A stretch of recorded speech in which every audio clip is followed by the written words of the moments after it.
कि एक बार जो उसकी बिरयानी खा लेता वो बार बार उसकी दुकान में ही आता, और उस बिरयानी के स्वाद के पीछे कमला का हाथ होता था, क्योंकि वो बिरयानी बहुत ही प्यार से जो बनाती थी। अरे भैया, 2 प्लेट मेरी बिरयानी कर दो, एक वेज और एक चिकन। संतराम भैया, कितनी देर हो गई, जल्दी से मेरे लिए भी एक चिकन बिरयानी का प्लेट लगा दो ना, कब से खड़ी हूँ मैं। हाँ हाँ, दे रहा हूँ। ये लीजिए आपकी चिकन बिरयानी और आपकी ये वेज बिरयानी। वाह, क्या खुशबू है इसकी। संतराम की पत्नी का नाम था कमला। वो इन दिनों गर्भवती थी, इसलिए वो पिछले कुछ दिनों से दुकान पर नहीं जाती थी। जब वो साथ होती थी तो संतराम सारा काम अच्छे से मैनेज करता था, लेकिन उसकी गैर हाजिरी में उसे दिक्कत तो होती, लेकिन फिर भी वो काम संभाल लेता था। ज्यादा दिक्कत तो नहीं होती है ना आपको दुकान पर? होती तो है, लेकिन आने वाले बच्चे के लिए थोड़ा कष्ट तो उठाना पड़ेगा ना। तू भी तो देखना कितना सब सहती है, कभी पेट दर्द, कभी उल्टी, तो कभी कुछ और। एक दिन की बात है, दोपहर का समय था। वो ग्राहकों को बिरयानी परोस रहा था, तभी उसके मोबाइल की घंटी बजी। मोबाइल की स्क्रीन पर कोई अननोन नंबर था। लगता है कंपनी का नंबर है। ये कंपनी वाले भी ना भी मतलब फोन करते रहते हैं। कभी कहते हैं लोन ले लो, कभी कहते हैं क्रेडिट कार्ड ले लो, तो कभी कुछ और कभी कुछ और। मनी मन बड़बड़ाता हुआ वो ग्राहकों को बिरयानी परोस रहा था। अननोन नंबर से आया कॉल थोड़ी देर में कट गया, लेकिन फिर से उसका फोन बजने लगा। संतराम ने एक बार फिर कॉल को अनदेखा किया, कॉल फिर कट गया, लेकिन उसके बाद तो बार बार उसका फोन बजने लगा।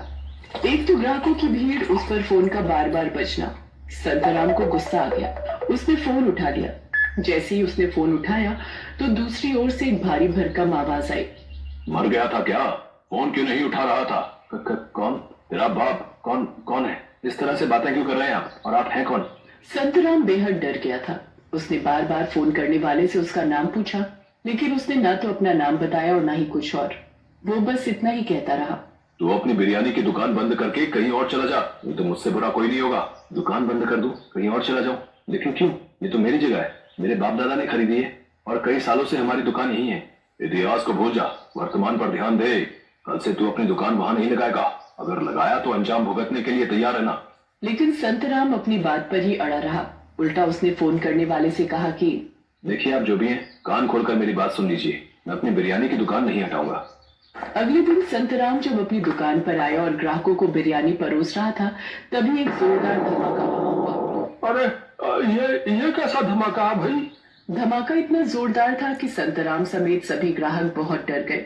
हालांकि उस धमाके से किसी को कोई नुकसान नहीं पहुंचा, लेकिन सभी के मन में डर बैठ गया। तभी संतराम के फोन की घंटी फिर से बजने लगी।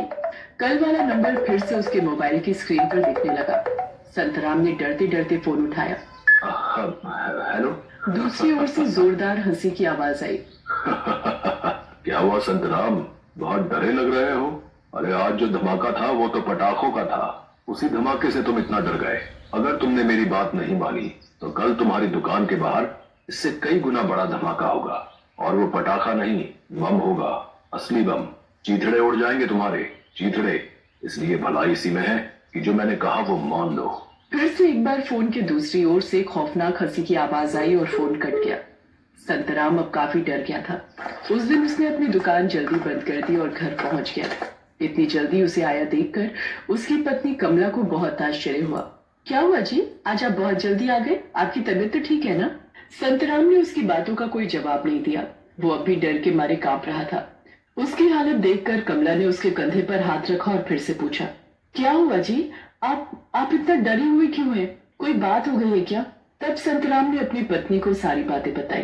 कमला, मुझे बहुत डर लग रहा है। लगता है वो कोई खतरनाक आदमी है, लेकिन उसे मेरी दुकान और मेरी जगह से क्या लेना देना है, ये बात मुझे समझ में नहीं आ रही है। सुनते हैं जी, ये कहीं वो तो नहीं, क्योंकि उसे ही हमारी जगह चाहिए थी। संतराम की पुश्तैनी दुकान बहुत ही अच्छे लोकेशन पर थी।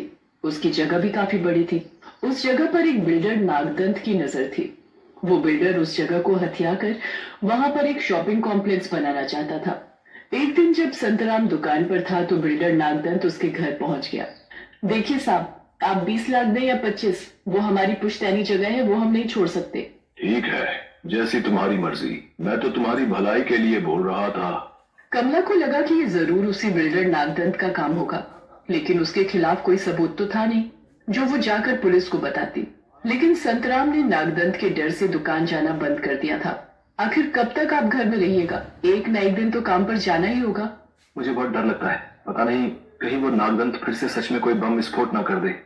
कमला ने अपने पति को समझाया कि इस तरह डर के काम नहीं चलेगा, लेकिन संतराम इतना डरा हुआ था कि अपनी पत्नी की बात का उस पर कोई असर नहीं पड़ा। देखिए, आपको इतना डर लग रहा है तो मैं चली जाती हूँ दुकान। हम इस तरह डर के कब तक रहेंगे? वो नागदंत यही तो चाहता है कि हम डर जाएं और उसका काम आसान हो जाए। अगले दिन कमला दुकान जाने लगी तो संतराम ने कहा कि रुक कमला, मैं भी चलूंगा तेरे साथ। उन दोनों ने अपनी दुकान खोली। खोलते ही उनकी दुकान पर काफी भीड़ लग गई, क्योंकि उनकी दुकान कई दिनों के बाद खुली थी। दोनों पति पत्नी ग्राहकों को बिरयानी सर्व कर रहे थे। तभी संतराम की मोबाइल की घंटी बजी। स्क्रीन पर वही नंबर फ्लैश हो रहा था। उन नंबर को देखकर संतराम बहुत डर गया। तभी कमला ने फोन उठा लिया। इतना तुम्हें समझाया, फिर भी तुमने दुकान खोल दी। ठीक है, तू जिद्दी है तो मैं भी जिद्दी हूँ। कौन कौन बोल रहा है? नागदंत है ना तू? देख, अपनी गीदड़ भभकी अपने पास रख। मैं नहीं डरने वाली इससे। ये कहकर उसने फोन काट दिया। लेकिन फोन कटते ही उसकी दुकान में जोरदार धमाका हुआ और उस धमाके में सब खत्म हो गया। कमला और उसके पति समेत कुछ ग्राहक उस धमाके में मारे गए। मरते ही कमला चुड़ैल बन गई। नागदंत, मैं छोड़ूंगी नहीं तुझे। तुमने हमें बेमौत मारा है, अब तू भी मरेगा बेमौत। उसी रात की बात है। नागदंत अपने घर पर था और किसी से फोन पर बात कर रहा था। ठीक है, तुम्हारे पैसे तुम्हारे पास पहुंच जाएंगे, लेकिन तुम लोग कल ही शहर को छोड़कर चले जाओ, ठीक है? और कभी भी वापस मत लौटना। और हाँ, संतराम की दुकान में बम विस्फोट की बात को अपने सीने में इस तरह दफन करो जैसे कोई मुर्दा कब्रिस्तान में दफन होता है। अपनी बात खत्म करके नागदंत अपने हाथ में पकड़े गिलास में भरी शराब को एक ही सांस में पूरा पी गया।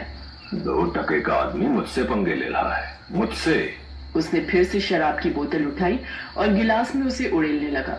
तभी उसकी बोतल हवा में उड़ने लगी। अरे, ये बोतल हवा में कैसे उड़ने लगी? कहीं मुझे ज्यादा चढ़ तो नहीं गई? उसने बोतल को पकड़ने की कोशिश की तो उसे लगा कि किसी ने पीछे से उसे जोरदार लात मारी है। अरे, कौन है? कौन है? किसने मारी मुझे लात? सामने आओ। तभी उसे वहां किसी औरत की हंसी की आवाज आने लगी। वो इधर उधर देखने लगा, लेकिन उसे कहीं कोई औरत दिखाई नहीं दी। ये क्या हो रहा है मुझे? कभी शराब की बोतल ऊपर उड़ती है तो कभी कोई मुझे लात मारता है, तो कभी किसी औरत की हंसी की आवाज आती है। लगता है आज सच में मैंने ज्यादा पी ली है।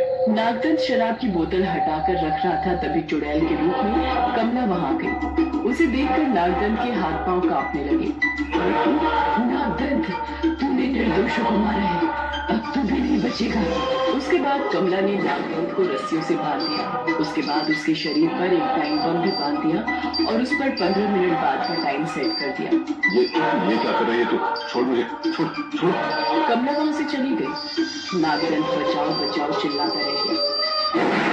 बम विस्फोट हुआ और उसमें नागदंत के चीथड़े उड़ गए। कमला ने नागदंत से अपने पति समेत निर्दोष लोगों की मौत का बदला ले लिया।